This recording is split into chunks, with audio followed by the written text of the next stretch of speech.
Beberapa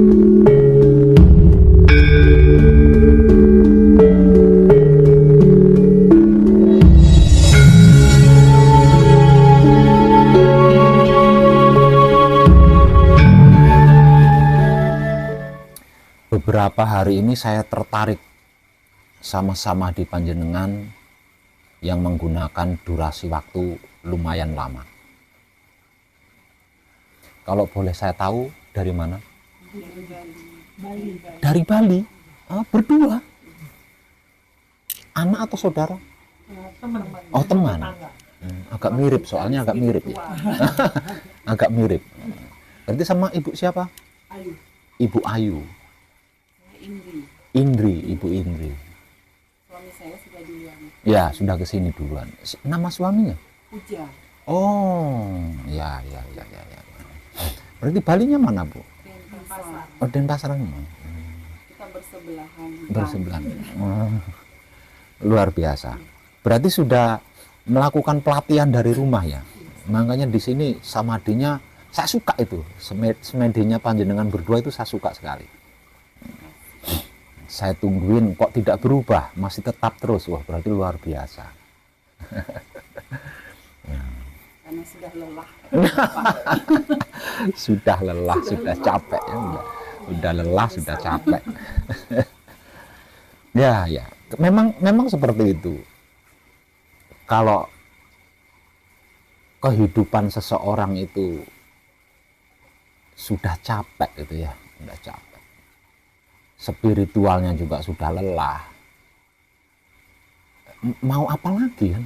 Mau apa lagi? Kalau tidak bersungguh-sungguh menghadap Tuhan, mau apa lagi kan? Karena nggak ada solusi lain, nggak ada jalan lain selain Tuhan itu sendiri. Hanya saja Tuhan yang dimaksud pada umumnya ini Tuhan yang seperti apa? Nah ini loh yang perlu kita kaji secara khusus kan tentang Tuhan ini gitu loh. Kalau Tuhan, Allah, Yahweh, yang widi, ukuran lidah anak kecil nggak bisa ya, anak kecil. Tapi Tuhan yang mana gitu? Tuhan yang seperti apa? Tuhan yang bagaimana? Allah yang seperti apa gitu? Allah yang mana? Kan ini yang perlu Kalau Tuhan yang kita cerna selama ini, Tuhan yang kita pahami selama ini, seperti yang kita pahami selama ini, tidak mungkin dong. Kita mengalami capek, mengalami lelah itu tidak mungkin. Kenapa? Kenapa kita mengalami capek? Kenapa kita mengalami lelah? Karena Tuhan yang selama ini kita cerna, Tuhan yang selama ini kita pikirkan, itu tidak sama dengan Tuhan yang sesungguhnya. Tidak sama. Jadi selama ini kita selalu berpikir Tuhan itu maha ini, Tuhan itu maha bla, Tuhan itu maha bla, Tuhan itu maha bla. Namun Tuhan yang sesungguhnya belum tentu seperti itu. Sebab karena itu kita mengalami capek, kita mengalami lelah. Coba kalau Tuhan itu sesuai yang kita pikirkan selama ini, tidak mungkin dong. Ya, tidak mungkin kita mengalami capek, tidak mungkin kita mengalami lelah. Kenapa? Lawang firmannya kita pahami kan? Firmannya sudah kita pahami, firmannya sudah kita mengerti, firmannya sudah kita lakukan. Ya enggak? Tapi kenapa kok masih mengalami capek? Kenapa masih mengalami lelah? Lah ini yang nyaris tidak pernah dikaji oleh kebanyakan orang yang mengalaminya. Tapi kalau belum capek, belum lelah, beda lagi. Beda lagi. Artinya sedikit banyak sudah mendapat ilmu pengertian, ilmu pemahaman, dan ilmu pengetahuan tentang apa dan bagaimana itu wahyu pancagaib mulai dari Bali kan. Nah sekarang sudah sampai di sini. Dan di tempat ini nanti panjenengan akan lahir kembali sebagai manusia baru yang tanpa dosa, tanpa noda, tanpa karma, bahkan tanpa bekal apapun. Lah untuk hal itu panjenengan benar-benar harus, kalau dalam bahasa modernnya, benar-benar harus klik. Karena apa? Karena nanti kalau panjenengan sudah lahir kembali di tempat ini, panjenengan tidak belajar loh. Panjenengan sudah tidak belajar. Karena apa? Karena semua pembelajarannya selesai. Pembelajarannya kan sejak panjenengan lahir sampai usia sekarang ini. Sampai usia sekarang ini, itu pembelajarannya. Dan ketika panjenengan dilahirkan kembali, berarti seluruh pelajaran itu sudah selesai kan. Kedepannya setelah dilahirkan kembali, berarti panjenengan di sini sudah praktek. Panjenengan di sini sudah praktek, sudah tidak belajar lagi. Jadi untuk hal itu, panjenengan benar-benar harus mengerti, benar-benar harus memahami, benar-benar harus mengetahui. Karena sebab itu, saya akan bertanya, kalau ada pertanyaan yang belum terjawab, coba tanyakan. Jangan disimpan. Kira-kira ada pertanyaan yang sekiranya belum dimengerti, belum dipahami, atau belum diketahui. Selama ini kan baru kita dengar sudah ada yang memberitahu wahyu ajaib, Iya. wahyu pancalaku. Iya, iya. Itu masih sih kita mengkaji dulu, memahami dulu untuk bisa benar-benar masuk dalam diri. Iya, iya. Masih sekilas sih sudah Ngerti lah, ngerti, udah gitu, ngerti. sudah ada masuk dalam. Iya, iya, iya. Sehingga kami mantap untuk Iya.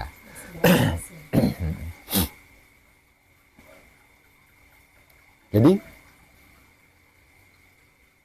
ketika panjenengan lahir kembali ke dunia ini untuk yang kedua kalinya, panjenengan mau tidak mau harus menghentikan semua pencarian.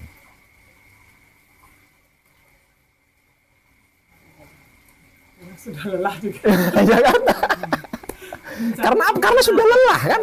Ya? Sudah Nah, mencari, sudah. iya, makanya.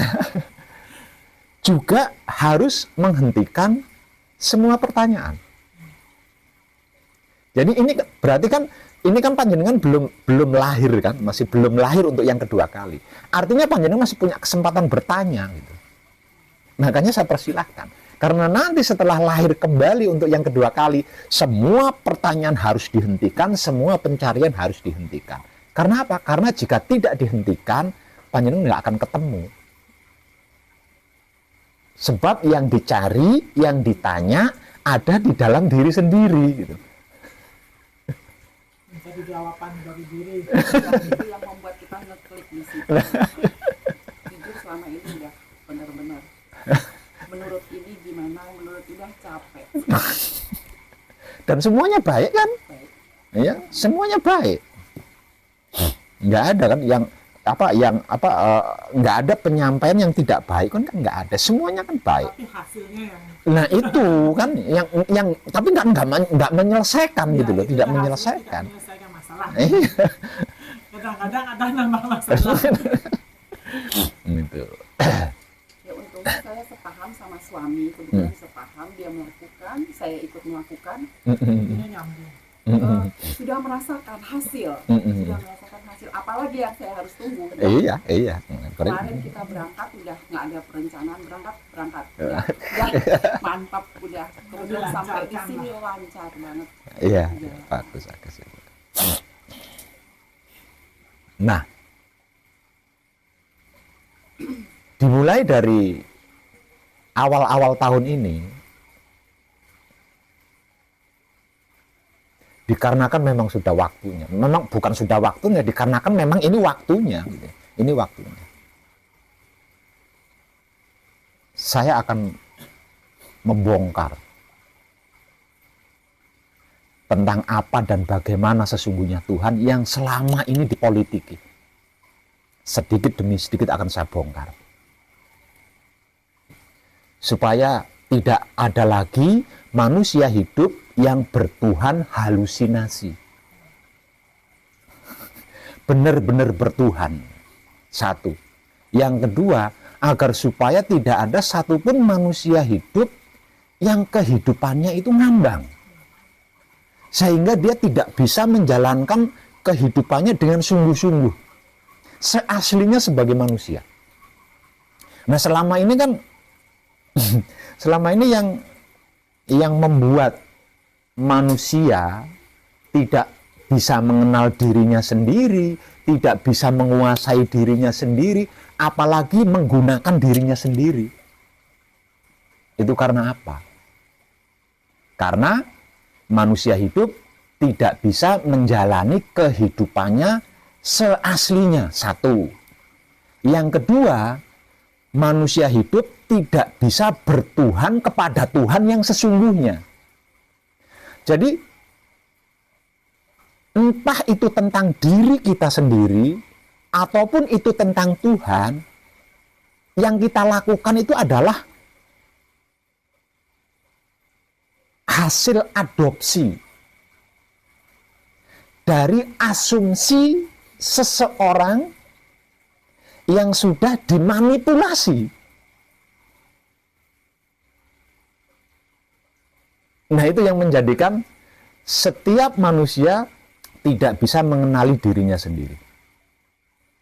Dan bertuhannya bukan Tuhan yang sesungguhnya. Nah ini sedikit demi sedikit akan saya bongkar rahasia tentang ini. Tapi tidak bisa sekaligus.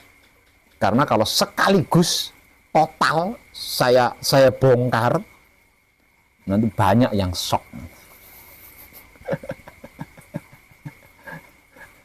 Sedikit demi sedikit akan saya bongkar. Jadi untuk panjenengan berdua tidak punya pertanyaan.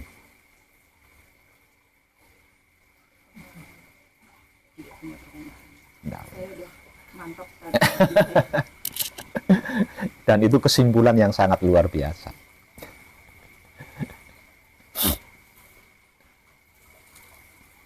Kenapa saya katakan itu kesimpulan yang sangat luar biasa?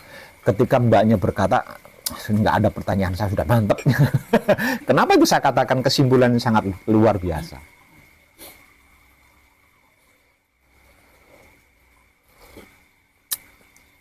Karena wahyu panca gaib yang tak lain dan tak bukan 5 ruh daripada isi raga kita itu bukan untuk dipertanyakan, juga bukan untuk dicari. Begitu juga dengan yang disebut sebagai Tuhan. Jadi Tuhan itu bukan untuk dipertanyakan, juga bukan untuk dicari. Jadi semakin kita mencari diri, semakin kita mencari Tuhan, semakin hancur kehidupan kita. Iya.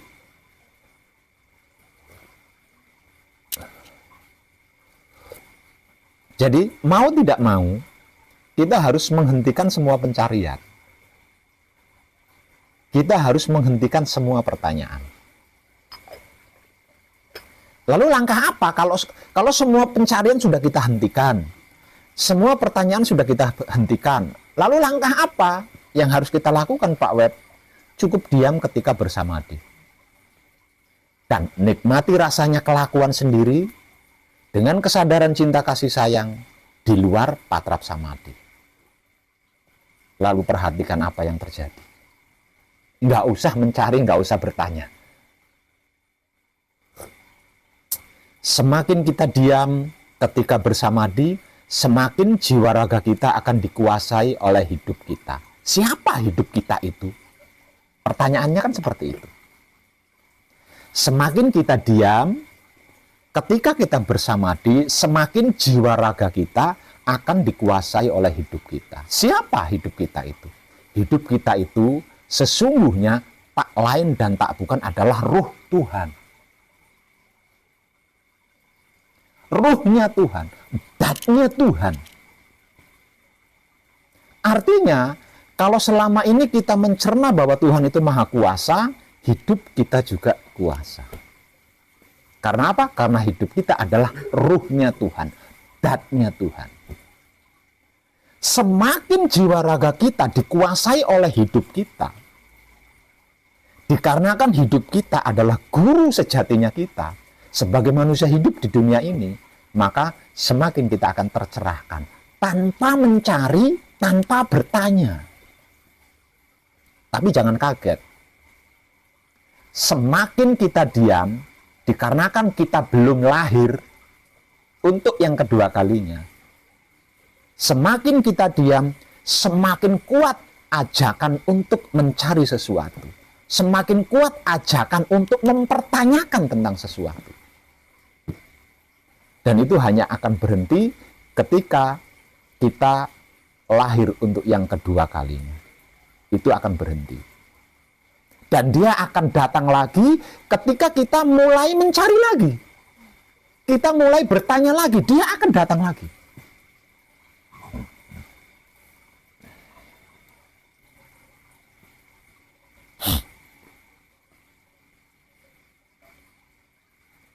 Mengambil keputusan untuk diam, tidak bertanya, tidak mencari, itu akan mempermudah diamnya panjenengan ketika bersamadi. Itu akan mempermudah.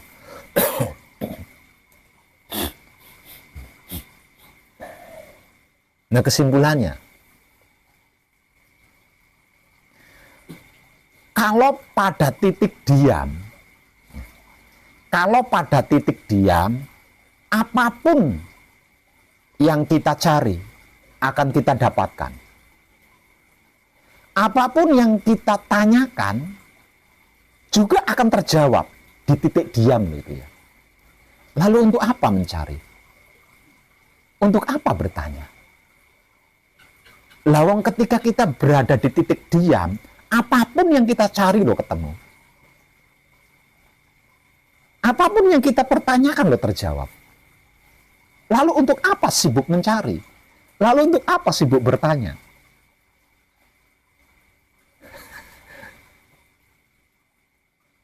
Toh keduanya itu hanya bikin capek saja, bikin lelah saja.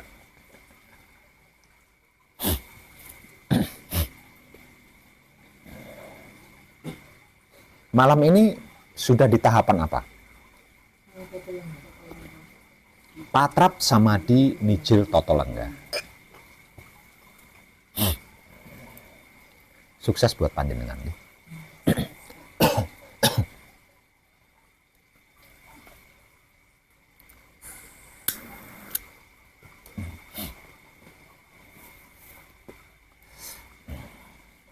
Monggo istirahat santai di situ. Untuk yang dari Malaysia, dengan Ibu siapa? Yati. Ibu Yati. Malaysia. Namanya Jawa itu. Yati itu orang Jawa itu. Saya memang keturunan Oh, Solo. oh, pantes. Makanya kalau Malaysia, Melayu nggak ada Yati itu. Orang Melayu nggak ada nama Yati. Nama Yati itu orang Jawa. Dengan menggunakan nama Yati berarti ibu masih ada aliran darah dari Jawa. Hanya saja tinggal di Malaysia mulai dari mungkin kakek moyang ya dulu. Mulai dari nenek. Ibu Yati. Ibu Yati sangat mirip sekali sama Ibu Hana. Ibu Hana itu istrinya Bapak Halim dari Kuala Lumpur. Mirip sekali. Ibu Hana juga berdarah Jawa dari Solo juga. Beliau kalau ke sini itu satu keluarga. Ya, satu keluarga. Pernah jumpa tapi berwasak. Ya. Ibu Yati sama sahabatnya ya. Siapa? Jin. Enggak ya. Jin. Bagaimana? Jin. Itu nama pendek. Jin. G. Oh, G. Ya. Enggak pakai N. Tak. Yang sebenarnya N udah. Ah. NG. Oh. Gawi. Ini berarti Malaysia asli ya? Rumit sekali namanya. Tapi kehidupannya nggak rumit kan? Tidak. Ada tadi dia baca kanak-kanaknya. Ada ambil tadi dia. Ada juga bagi.